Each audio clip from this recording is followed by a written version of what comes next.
All right, we are live. It's the UFC Atlantic City post-show recap. It's Robbie Fox, Jack Mack, and Big Ev, as always. Um, Weird card tonight. We were just saying right before we went live. Very strange card. A lot of finishes. Like you look at the list. If you look at the Tapology, the Wikipedia, whatever, you're like, oh my god, knockouts all over the card. This must have been awesome. Not really the case. No, it was not. It was there. There was two weird finishes with eye pokes involved. One was a little bit more than other. There was there was some great finishes. I mean, Nate the Train. We'll get to everything, but Yeah, a weird card. And but we did end the night with a pretty clear title challenger that's coming up. yeah. Just unfortunate that she 50-45 the hometown person. So it was just an awkward vibe in the arena. Yeah, just awkward all night. I mean, the Luque finish was very awkward. He pulls guard and then doesn't attempt a triangle, doesn't attempt like any type of offense. Just basically covers up till he. I mean, it felt like he kind of quit. I mean, people are going nuts. Obviously, people go like be rig, and I definitely wouldn't say that, but it was just such a weird ending to his stomach, regardless of like bets or anything like that. I mean, and then Weidman looks phenomenal. And then obviously Yeah. basically wins TKO via double eye poke. Yeah. But yeah, Fiora and Nate the Train were the two stars for me. Nate the Train was the highlight of the night for me because the fight was so perfectly Nate the Train. He gets hurt early. You're like, uh-oh, this is going to be a tough night at the office for Nate the Train. And then all of a sudden, when he gets cracked open, it awakens this demon inside of him where he just comes out swinging, steps on the gas, gets the finish. And then I was saying to my girlfriend, I was like, all right, grab the remote, turn the volume up. You know you're going to want to listen to a Nate the Train post-fight interview. And that delivered as well. That was me screaming. Jack Mack, I was just screaming the second end, and I said, change the volume. Change the volume. Because it was so funny. It was at halftime, so we were down in the stream, like we weren't live. Went down for like 20 minutes in between games. And when he got hurt the first 10, 20 seconds of the fight, Frank the Tank started audibly laughing at him. And I was like, Tank, no. I was like, no. I was like, the fight doesn't start till Nate the Train gets dropped. Yeah. And then he very knocked him out. Diaz-esque of him. Yeah. And then Frank the Tank was amazed. But I mean, that uppercut, even though he kind of ate a few more shots before he went down, I mean, when they played that the close-up, the second uppercut landed, his eyes literally were in the back of his head. He's incredible. He's absolutely incredible. Did you guys have Tank watching UFC tonight? I saw he hit an 8-1 bet with Jack Mack. Kind of. He asked after the first fight, hey, UFC guys, what should I bet? And it was during the first fight. So I said, oh, well, we got Malkoun coming up next. Ev was doing an ad somewhere. And then I pointed out to him, okay, let's do round 2, round 3. He said, I only want to do 1. I said, no, just take the amount you would bet on 1 and split it in half. He was like, okay. And it was 8-1 round 2, 14-1 round 3. And Malkoun got it done in round 2. And he was excited about it. It was also in the middle of UConn's 30-0 run. So it was just a phenomenal moment. And even though it's the second fight on this card, pretty big win for Malkoun. Good for him to get back in the win column after that weird loss via disqualification against, that was what, Cody Brundage, right? Yeah, Brundage. I mean, even that was weird though. The people were saying did he get clipped on the way in with the left hand? Did he knock himself out on the hip bone running in for a takedown? Everyone's saying he knocked himself out on the hip. He ran in pretty hard on the hip. I got some bony hips. No, go ahead, Jack Matt. Go ahead. It was so weird. I thought maybe he hit him in the liver somewhere, and then no, it was just, I don't even know how to describe it. Obviously, he was hurt, and then the kick while he was vicious on the ground. He's not going to recover. He just got hit with one of the hardest body shots. That was a soccer kick right into the gut. Yeah, in the blog I said I hope to make it through life having never experienced one of those. Yeah. I think it was funny because on the first glance you're like, what happened? Then I almost thought for a moment he clipped him with his heel like on the way out. And then, but I think he really did run into him like he jammed his neck or something. So I mean, he was weird. wobbled that, or yeah, he just like landed. It was very strange. That was That very, like very set the strange. tone for the night kind of in a weird way. Although it wasn't the first fight of the night, Callan got a win. First Irishman to win in the UFC, not named McGregor or Gary in 4 years, I think. The mean, fact he didn't get a finish is cut Yeah. worthy. I am No. yes, I was so disgusted. Evkin, we were watching it, and obviously we had the college basketball stream tonight. And the last minute and a half, I just walked away. I couldn't watch it anymore. The fact he had that man on one leg, and then Ev said it perfectly. He thought he was Muhammad Ali. I don't know what he thought he was doing. I was like, this guy. I was like, this guy. I mean, he has the fight IQ of a potato. Oh, a potato because he's Irish. You're gonna bring that I up? didn't even The mean to go famine? there, but if it happened, I mean, You went there? I didn't. No, I didn't no. mean to. I'll defend Ev. There was something on the news tonight while we were watching. It was like potato issues or something. It was on the news. It was in the top Maybe that's why it was right-hand in my head. I corner. don't even remember that, to be honest. Likely story. Likely No, story. it was on the the news. shoe And I'm- Potato issues. If the shoe We're- fits, We're we're two mix, McDowell and McGuire. Yeah. it's true. I'm Irish. I don't have any Irish in me, but my last name is McDowell. Little Scottish in me.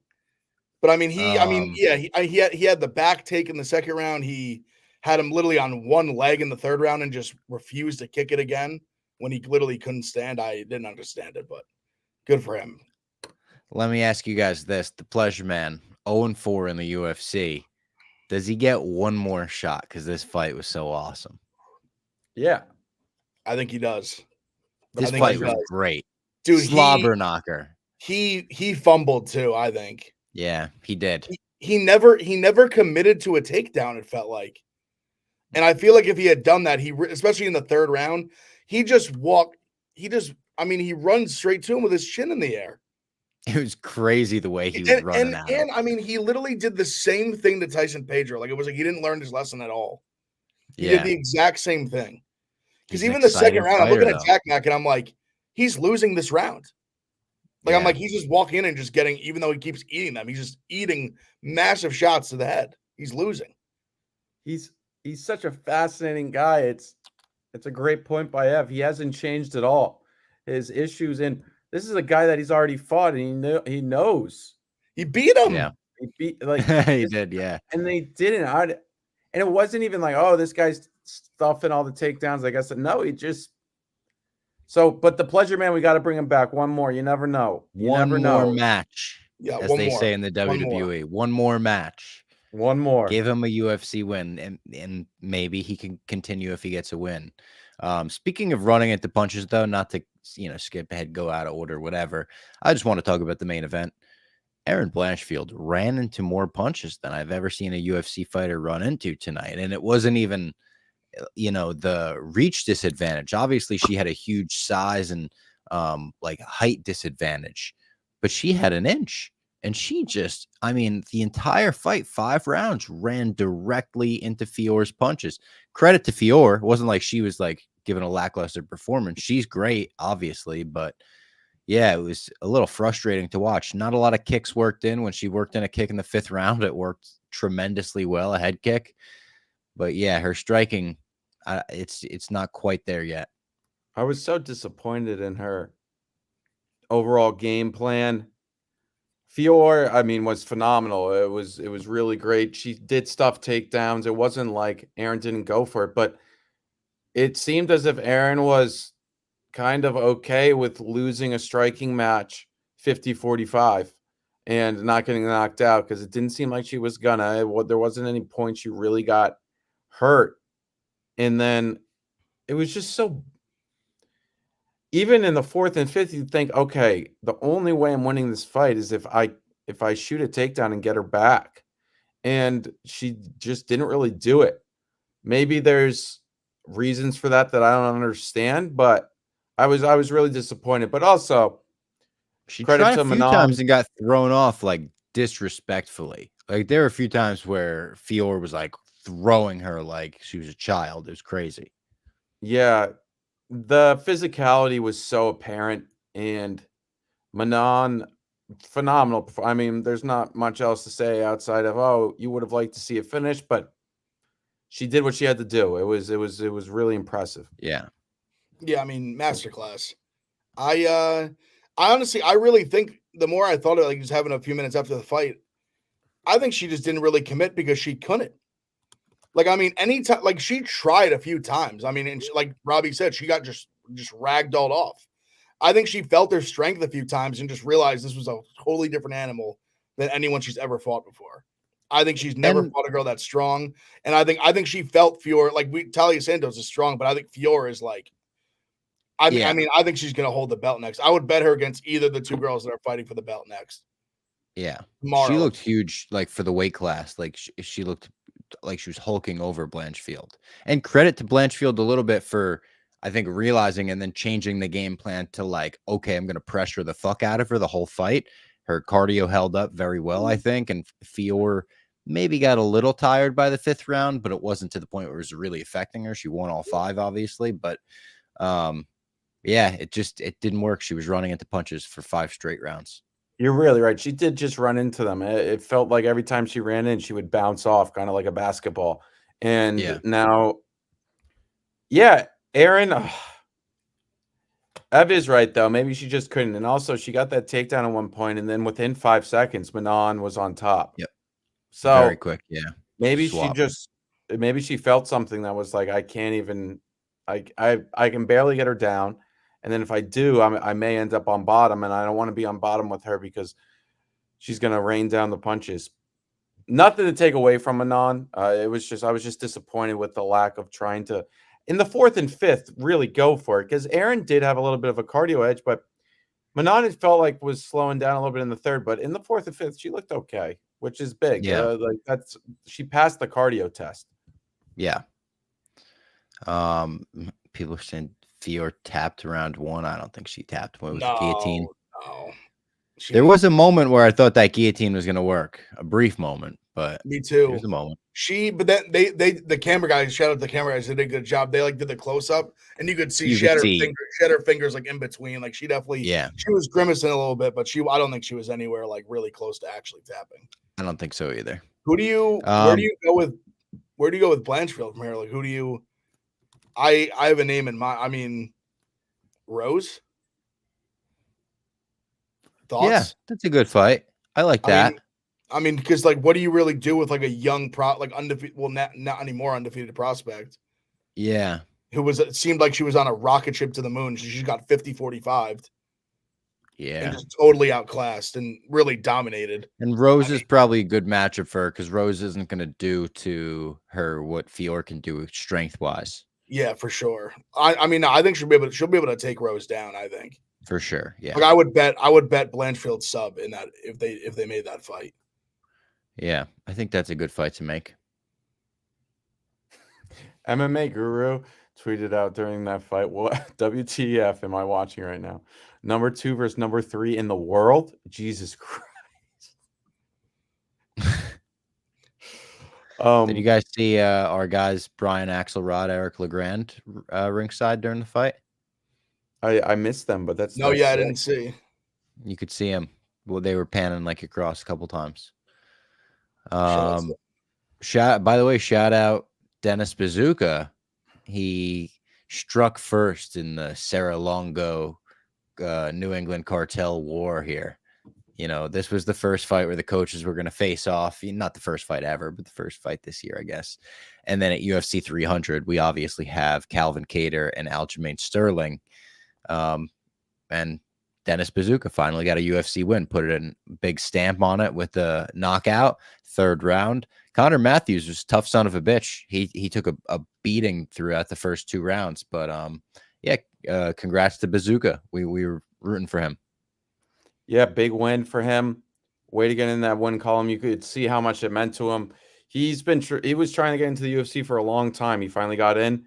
He took that Sean Woodson fight on short notice, and since then, he's had some tough matchups, some tough results, and he got it done tonight. That's a win in the UFC is not an easy thing to do, and obviously, as Ev said while we were watching it tonight, he's a friend of a friend. We don't really know him personally, but obviously he's a like Ray Sarah or Longo Sarah guy, and phenomenal stuff.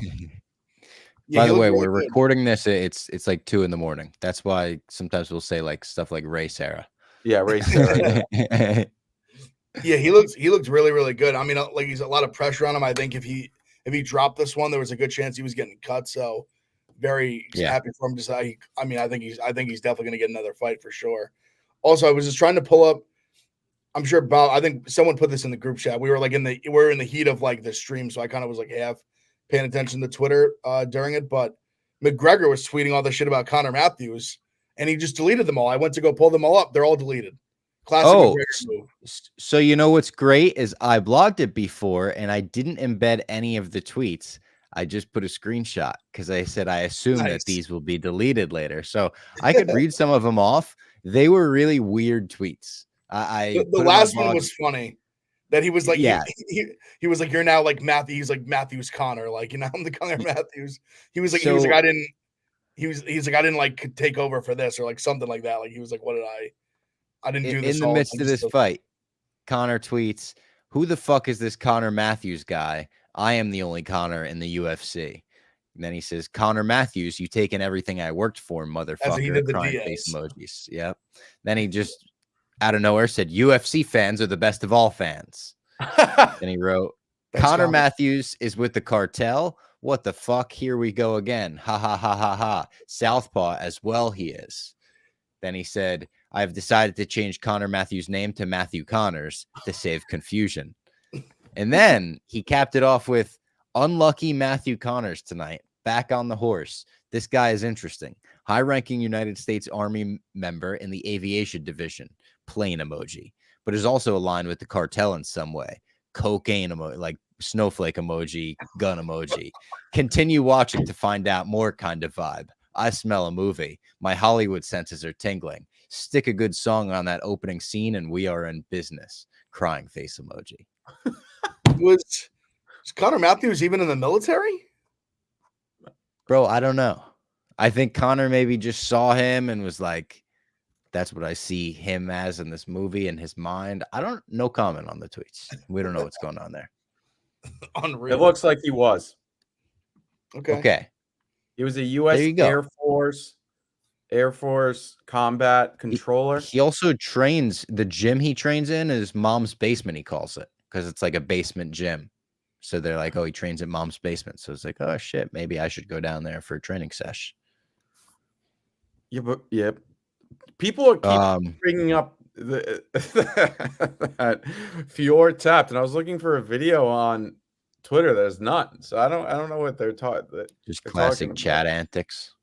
No, but people are on Twitter mentioning it, but there's no video, so I don't know what to say. There's some tweets, but it would be perfect if she did, because it would, cap off like the controversy in like every fucking fight on this card, if they had to change the result last minute. I don't think they would change it. There's not enough tweets, but I would love to see it. Was Herbert Burns getting finished the most predictable result on the whole card? He didn't really even get finished. He just quit. He just quit. He got like knocked out though. Yeah, he got hit. He was quitting before he got knocked out, but then he got knocked out. It was the fight I literally said I tapped Marty and I said, this fight, this is like, if I just pointed at Arson, like, if that guy doesn't win, like everything that I know is just a lie. That's what I said. I was like, this is like my, like, if this guy just doesn't, I know he's a big favorite. Like I'm not even telling you to bet him. I was like, if this guy doesn't win, like, just, I don't know which way's up. But I mean, now that was as easy, like, that was Herbert Burns is just surprised it even went to the second round. Yeah, I mean, he's got one, like, he's got like a half a good round in him. Yeah, I and still crazy can't. Nate Landwehr knockout. I was just gonna say I still can't believe it. Like sickens me when I see that highlight. Yeah, crazy. What a fluke! What an absolute fluke! Jandaroba, Loopy, whatever. Bag fumble, got loopy bag fumble. Yeah, I don't know how she lost that, but she managed to lose it. it's a huge third round from Jandaroba. Yeah, Loopy. I don't even know what to say. It was so disappointing because it wasn't even like, oh, she was the worst fighter. She was just low IQ. yeah. I mean, good win for Verna, but come on. Honestly, Loopy. what do you kind of do with Verna? Right, she two like very good wins in a row. Yeah, I know. Obviously, not the most like obviously not flashy at all. They're kind of like boring performances, but I mean, beating Marina Rodriguez and then Loopy back to back, and I'm not calling for a title shot or nothing. She's ranked fifth. Like there's only so much to go up. She's fought like she just fought down and like you usually don't fight down like twice. Yeah, maybe she fights Andrade. Yeah, maybe. Andrade is right above her in the rankings. Have they fought? They haven't, have they? I don't think so. Yeah, I guess you could. I guess that makes sense. I feel like Andrade just gets like taken down and it's boring. But No, yeah. Yeah, I'm just looking at who she could.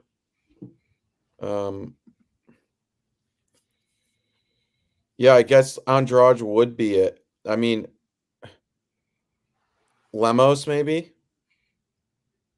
Yeah, it's another one. Like you almost just don't want to give Lemos that like, just stylistically, like you want to see Lemos because I rather see Lemos fight somebody that's like going to be exciting. I feel like the UFC rather would too. Well, Andrade is coming off that win again. Well, she has Marina Rodriguez. Yeah, they're on UFC 300. So maybe if she wins, give her Verna. But then you kind of, what do you do with Tatiana? Is she next? Whoever wins Jan versus Zhang? I feel like she needs one more, but maybe. I think she might be.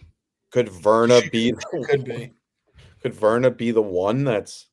I think they'd rather if they're not going to potentially have her like lose to Verna and then be like, all right, like what do we do now? We need a world where Verna's champ. No. her on the mic after with the belt around her waist. Nate Landwehr, of course, the knockout caps off the prelims. That's the highlight of the card, probably. What was the quote he said about like he said like whoop my ass and see what happens? Yeah, whoop my ass and see what happens. Great quote. Unbelievable. There's some amazing pictures of him after the fight too, because there's some amazing pictures of everyone from this card. Because the way that I think it's Boardwalk Hall in Atlantic City set up, they have that giant American flag. So there's some pictures of Weidman and Nate Landwehr in front of it. It looks cinematic. It looks right out of a movie, which it is where Warrior takes place. So I guess it could be out of a movie. Cheaty and Reese McKee. I don't know if you guys had audio for this one in the gambling cave, but the crowd hated it. It got booed into Bolivian, as Mike Tyson would say. Also, just for two guys that have really given banger fights in their history, Cheaty really took a grappling approach to not even grappling, more so just against the fence, really. I mean, Reese McKee, you told me this guy in the round 2 and round 3, I would have really thought that he would have found something, but he never had any big moments. I mean, the first round was his. It was almost the fight went reverse as how I would have thought it would go. Because if Cheaty gets into round 2 after losing round 1, I would have been like, man, his win equity is pretty much finished. And then he ended up winning a decision. He looked really good on the scales at 170, which is impressive. And, maybe this is a little bit of a, he's a guy that is like, maybe this is a career resurgence in a way. I don't know how much it could really get better, but that was a big win for him. I was truly was shocking, the lack of action. I Yeah. I mean, these two. I mean, Reese McKee especially. I was really shocked by because I thought he looked good in the first round. I thought he won the first round. I was even surprised that 2 of the 3 gave it to Cheaty. I thought McKee won the first round, but I was surprised how much he was just trying to hold him against the fence. It felt like a lot of the second round. I didn't understand either. We didn't have the volume on, but I'm not shocked at all they were booing. I mean, Yeah. just overall bad. I mean, Every McKee, separation got a that big was like pop. one where if McKee gets cut, I wouldn't be shocked. And I'm not even calling for it. I think that he should. Yeah. I'm just really surprised, like the way he's fought in the past, for him to just like have such a like not exciting fight was really surprising. Yeah. You know what would be a good fight next for in this division? How about Cheaty versus Edmond? I like that. It's a good fight. Yeah. And then whoever wins that, you kind of goes back into that top 30, top 25 range. And Edmond's at 185. Cheaty's not at 185. Oh, this is 170. What am I saying? Right. Yeah. I think he used to be. I mean, I don't know how many times he's going to make 170. This might be a weird take. I confuse 170 guys and 185 guys more than any other 2 divisions, I think. They have a lot in common, kind of. Yeah. But yeah, it's all 2 in the morning, so. Yeah. Then we get Kyle Nelson, Bill Algeo. Crowd fucking hated this one, obviously. Crowd is so on Bill Algeo coming into this one. Huge, like, ovation. USA, USA. Kyle Nelson fucking silences him. I mean, Gary Copeland, bad stoppage. Yeah. Bad stoppage. I was okay with it. I felt like he was out. I just feel like I mean, to me, that's like a rough and rowdy stoppage. Let the guy hit the mat. I mean, like, I don't think he was getting he was on chicken legs for a while. I get it, but yeah, a guy he's never been knocked out in his career. He didn't hit the floor or really even he didn't even have a quick a flash knockdown. I mean, he just was really wobbled and he was still throwing back. I mean, I feel like if he survives that round, he was very live going forward. I just think a guy that's never been knocked out like that, I think he should get the benefit of the doubt. So I thought he was going to be out, so I just didn't think he was going to survive the round. If he hits the mat, he lands one more on his back, hits the mat, even if he's there, you stop it, and I'm good with that. But yeah, I thought it was too early. What else do we got? What else? Oh, Ruzabov. Yeah. However the fuck you say this guy's name. This was the first eye poke controversy finish of the night. He got the win, but was there an eye poke? Yeah, on the replay it did appear there was an eye poke. So one of the many tainted kind of victories on this card, if you want to call it that. I mean, he was doing very well in the fight before that. Yeah, it's tough. I felt like it was going to get into that second round. We haven't seen, obviously, Ruzabov in the second round in the UFC. He was looking good. Dumas is Dumas. He is what he is. It will be interesting to see how what the UFC does with him after this. I mean, obviously, he had the arrest recently, but that seemed to be, that kind of went away. Do they cut him? I don't know. Probably not, right? I don't know. I don't think I think we don't know it. We don't know much about the arrest. If it's a serious thing that's going to be ongoing, I think it's more likely. Seemed like that the arrest but was I don't showed know. up. He showed up to his baby mama's house and banged on the door really loud. That was and there was I think that was it. There wasn't anything massive. However, I think there's history with that woman and him or something. I'm not 100% sure though. If it's something like that, I don't think they would cut him over it. Yeah, I was more. Yeah, and I mean, I don't want him to be cut. He is someone that's just like Cedric Dumas. I mean, he comes to fight. It is a good point. Someone just brought this up in the chat. So you give a decision for Weidman, but not so the Dumas, like the difference is there. It's I the guess, rounds, I guess. It's Weidman happened so late in the fight that they at least had a couple of rounds. You can't just do a 1-round decision. but Ruziboev got the win on a knockout. Yeah. While Weidman, if that was earlier in the fight, they would have probably just called it a no contest. I guess that's a fair complaint. I think Also, so. It was in the first round, so I think it would have been. Yeah.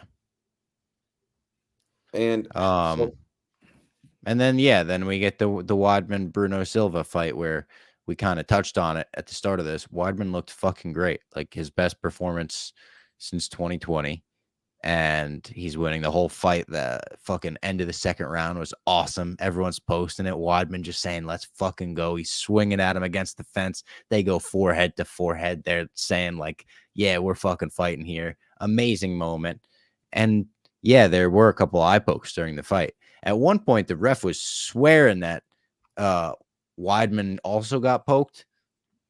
He The did. replay showed he kind of got a thumb, I feel like, but it was more of a punch. But I think I feel like that you're right, but I think he did kind of stick the thumb in a little bit. Like I felt like there was kind of like they kind of like smushed it. And he did say afterwards, he said, "I got poked too." And I do trust Chris Weidman. I don't think he would lie about that. But yeah, he poked him 4 times if you count, the first 2 times the fight gets stopped, no warning, but no point taken or anything like that. And then he hit him with like a 1-2 poke to finish him, which was, I've never seen anything like it, but he hit him with a poke in each eye and then he dropped to the floor. And Weidman said in his post fight, he's like, little advice, like don't drop to the floor if you get poked. I don't know why he dropped. What was it like? Do you think it was like he couldn't believe he got 1-2 poked after he'd already gotten poked twice and he was just so like frustrated he threw himself on the floor, like, or was he it also, just like so painful? Weidman did catch him after it in kind of Yeah, like this area here, which is like a spot that's like where Nate caught Emmers. You could kind of throw off your equilibrium a little bit. Maybe that was just what it was. But Weidman's advice after seeing this guy just so defeated about the eye poke and whatnot, then he was Weidman's like, crying. I'm super emotional. and Yeah. then he was like, "Word of advice, bro." It was, it was very Weidman. It was just It very was so funny. Long Island, yeah. And I loved him saying, like, shout out New Jersey, Long Island, New Philadelphia. York. But I'm Carolina Chris now, but I still love it. Him calling himself Carolina Chris cracks me up. I guarantee that's what like Gian Vellante calls him. Like somebody in his crew, like because that's definitely something like me and my boys, like if one that like comes back, I'm like Carolina, the You guy's give him Carolina shit Chris for it. now. Yeah, like he's Carolina Chris. He's sold out. He doesn't live in New York. He got the Weidman MMA gym in Long Island, but he's nowhere to be found. So I think technically, I saw Aaron Bronstetter tweeting about technically the way they went about overturning this and turning it into like a technical decision was probably wrong. Like they probably didn't go through the by the book technical way they should have done it. The Chris Weidman fan in me is glad they went about it this way and didn't just turn it into a no contest, because the crowd went so fucking nuts for this win. And he performed so well before the knockout for, almost the entire fight, that I'm glad it wasn't totally taken away from him.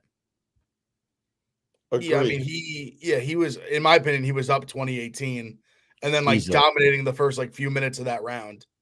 Yeah. You just couldn't take that win away from him. You couldn't. Someone in the Rumble chat, Magnificent Maverick, said, should Weidman keep fighting?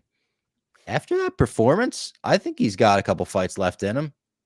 I was saying to Jack Mac, me and Jack Mac came into it like if he wins this, like he's gonna call for like he's gonna like say this is like his Title last shot. championship run, and he said like the perfect like Weidman thing where he was like I just beat the guy who went life and death with Alex Pereira, like I could like kind of like I could beat anybody, like if I can beat Bruno Silva, I could beat anyone. And I'm from like athletes in general, I like respect that mentality, just like on any day, like I can beat anyone kind of thing. So I don't know who you really give him after this. I mean, he looked really good. Like he definitely looked very good. I was very impressed with him, but I just don't know where you kind of go up from here. That's like like who do you think makes sense? Because like I don't think you can really give him another like unranked opponent. Like, what's the, you know what I mean? I mean, I guess you could, but like, what do you do? Like, what do you do with him? He could fight someone like Chris Curtis. But also, crazy thing. What if another crazy we're discussing next week more.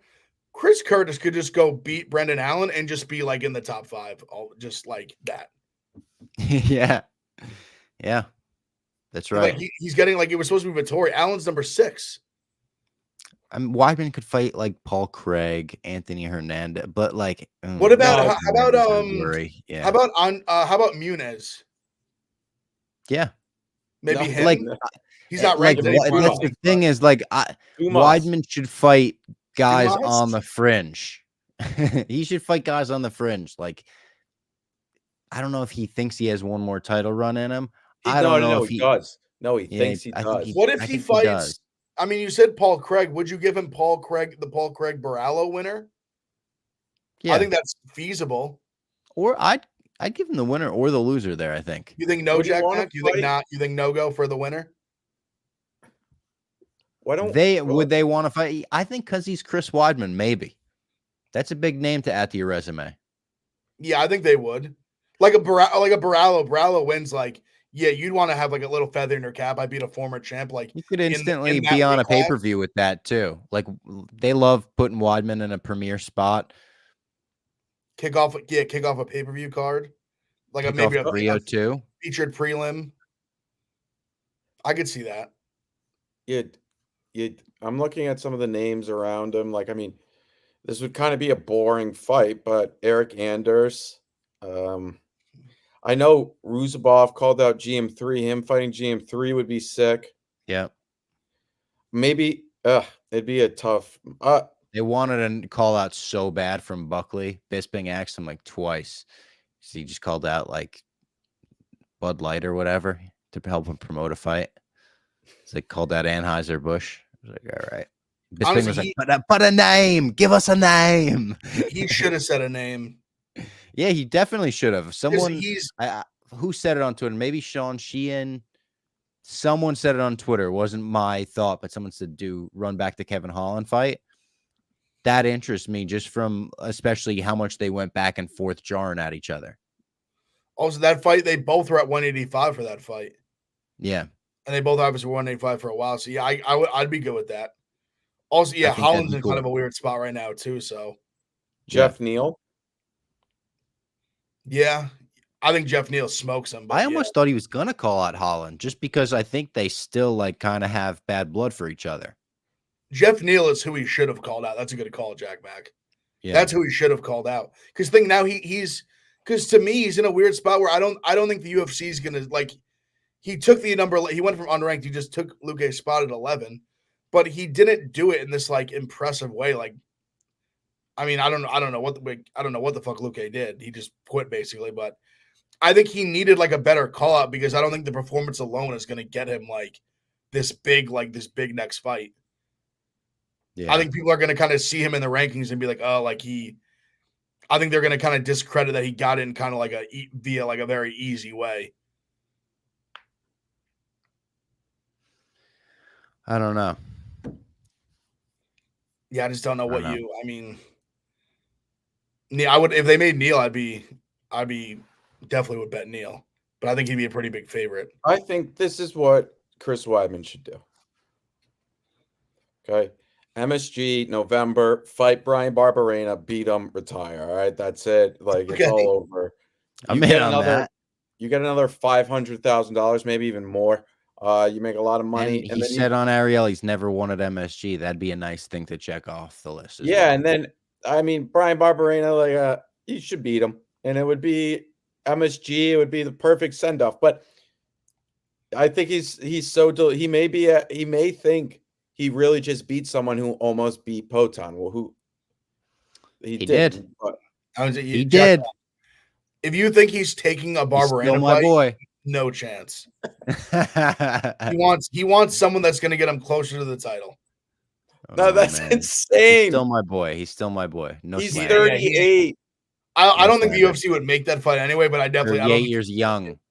Randy Couture fought till he was 47. He's getting 9 more years left in him, Jack. No slander. All right. Then, I mean, yeah. I want Weidman to destroy not pause, but I want him to prove me wrong.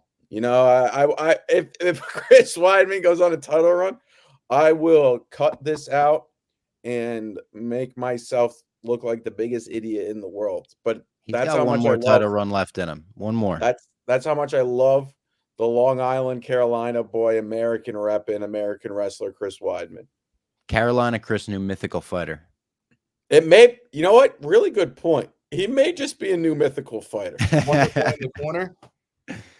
Oh, that was great. My girlfriend said to me as soon as they walked out, I texted you guys. She said, "Is that Steven Goody Boy?" Goody boy. Yes, babe. Kinda, yeah. You got it. Shout out Jerry Biden in the chat. Jerry Biden 69. Robbie, what do you think of your boy in Roadhouse? I thought he was awesome. Before Oscar we worthy. go, Did you guys see that clip I posted of the behind the scenes of Connor and Gyllenhaal like rehearsing the final fight scene? It was pretty sick. no, I have to watch that. They It's on do your Twitter? side by side, like the rehearsal, the movie, the rehearsal, the movie. It's really cool. It's like a minute long, but very cool. Before we go, we do have to acknowledge Sean Strickland coming at Dave for Miss Peaches. Obviously, Crazy. we're a pro Miss Peaches podcast. No slander there. And if you have a dog, you love that dog, you should love that dog as much as you love anything. But him going and saying, I like Barstool. Good Republican people. Made me laugh. And then I was with Ev last night too, because we were watching the games on stream, and he read the line to me where he said, like, Strickland just at night, what really eats at him is he doesn't have a kid, and that he really just wants to be a better man. Like that's feels all like he's less of trying a to man, be. he said. Just trying to be a man. He's just trying trying to be a man. That was one of his quotes. Just trying to be a man. Just trying to be a man. He was like, my life is good, not rich, not poor. Like, got a, pretty good life all around, but don't have kids. Just trying to be a man. He was Just trying to be a man. I struggle with every day. And then, like, I saw someone posted a fucking one of those, like, good for you. I'm not going to read all that, though, thing. And he quote tweeted with, like, very well said, like, if you don't want to reproduce, if you don't want a family, like, I can't look at you like a man. He said Dave needs to, like, reevaluate his life. He's filling an empty void with Miss Peaches. Yeah, I mean, it's all like Sean Strickland stuff. If you know Sean Strickland, I get if you're a Barstool fan who doesn't know Sean Strickland, you're like, this guy's fucking coming hard at Dave. If you know Sean Strickland, he truly doesn't have a problem with Dave. I think he just reads these things and he has this way of life that he wants, like, I don't want to say to push on other people, but kind of to push on other people. Also, this is the guy that is calling people pussies for like talking about their mental health. Now he uses Twitter as a medium to really go to therapy. It seems. Yeah. That was the other thing. He recently had like not a breakdown video, but a video where he was like, my mental health is really bad. So like seeing this, I was also not like saying the two are related, but I was kind of like, I don't know. If he's in a bad spot right now, maybe he sees videos of Dave loving Miss Peaches. He's like, fuck that. Like, if you're just in a bad mood about everything. I do love the idea of his girlfriend, who, by the way, bless her soul for dealing. Like, this is a girl that loves Miss Peaches videos, so she's probably as normal as it gets. She's trying to show him Miss Peaches videos. I know. Imagine Sean Strickland like watching one of those videos. Would shout out Miss Peaches back from the hospital, and I thought Dave's tweet was very funny, saying like, hey, Sean Strickland, despite what you wanted, Miss Peaches didn't die. I thought that was great. No. I mean, Sean Strickland is the biggest anti-mental health advocate of all time.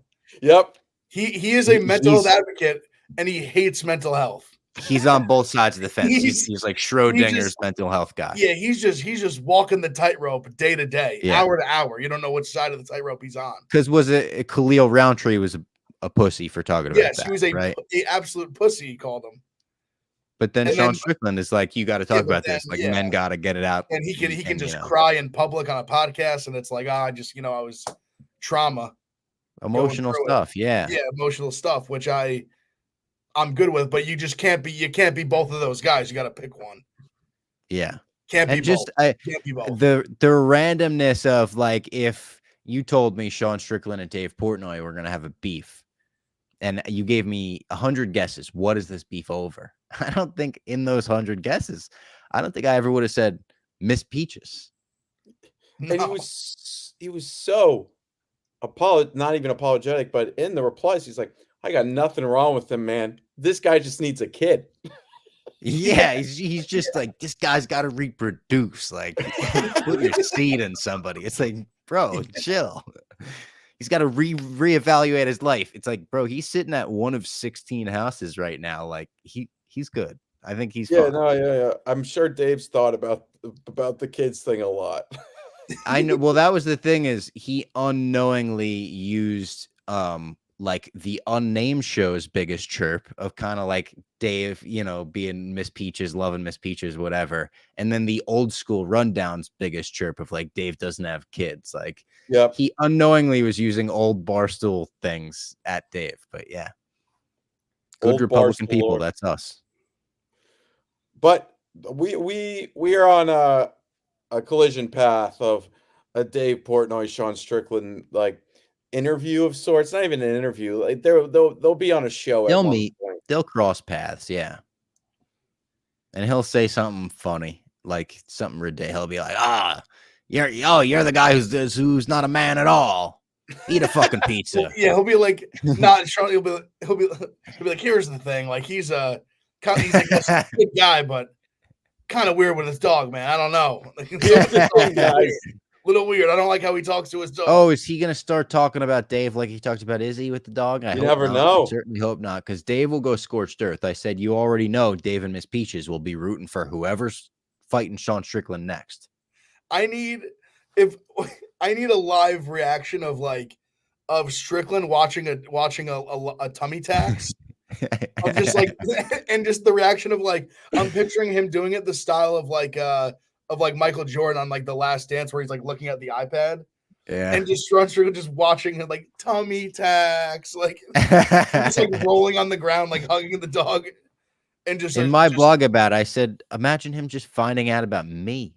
I'm a fucking comic book nerd that has never been in like a real fight in his life that covers MMA. I said, I think he might throw open his mouth a little bit and then Google like the mutual combat laws in whatever state we're in and try to challenge me to like duel. You won't go sneak on him, Bob. Prove yourself. Bro, no, I won't. I put at the bottom of my blog, like, hey, I understand there's a chance Sean Strickland is going to read this. If you're reading this, I would appreciate it very much if you didn't kick my ass for it. Like, thank you. I know you will. I understand it. I'm not challenging you in that way. I tried to, take it easy in the blog. I would like to interview in person. I just want him to like roast me about being fat. I want to like have that conversation. He would roast all three of us. He would find reasons to roast all three, yeah. for sure. 100%. It would be a roast session of us, like nonstop. Yeah. The way he would do that thing where we've seen him do it before. He would walk into the room and not be able to hide his smile because he's just like holding in the roast that he's about to say. He does that thing where he's like, he puts his hand over his mouth because he just like can't help himself. He sees the three of us in the lineup. He's like, oh, I'm about to cook. Yeah. He goes, oh, he's like, oh, you're teeing it up for me. He's gonna think we're trolling him. Yeah. These are your guys. These are your MMA guys. Yeah, that's too bad. And then we would walk him through the office, and he might rethink that good Republican people comment real quick. All right.